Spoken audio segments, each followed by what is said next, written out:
তারেক রহমানের দেশে ফেরা প্রসঙ্গে স্বরাষ্ট্র উপদেষ্টা জাহাঙ্গীর আলম চৌধুরী বলেছেন, সরকারের পক্ষ থেকে কোনো বাধা নেই, যে কোনো সময়ে তিনি দেশে ফিরতে পারেন।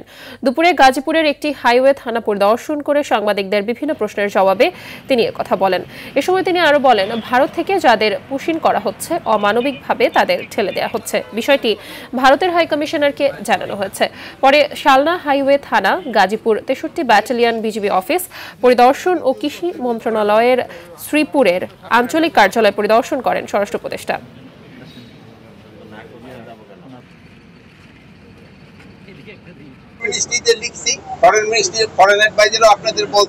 তারাও কিন্তু তাদের চিঠি দিচ্ছে যে আমাদের বাংলাদেশি নাগরিক যদি ওই অবদেশে থাকে আমরা অবশ্যই নিব, কিন্তু তারা একটা প্রপার চ্যানেলে আসতে হবে। নিয়ম হলো প্রপার চ্যানেলে। ওনারা করে নাকি এটা ফলো না করে এই জঙ্গলে রাস্তা দেখি জায়গায় না, ওই সব জায়গায় গিয়ে করে। এটা একটু অমানবিক। এই জন্য আমরা কিন্তু এটা শুধু আমাদের না, আমাদের যে অ্যাম্বাসেডর আছে, হাই কমিশনার আছে, তাকেও এটা বলা হয়।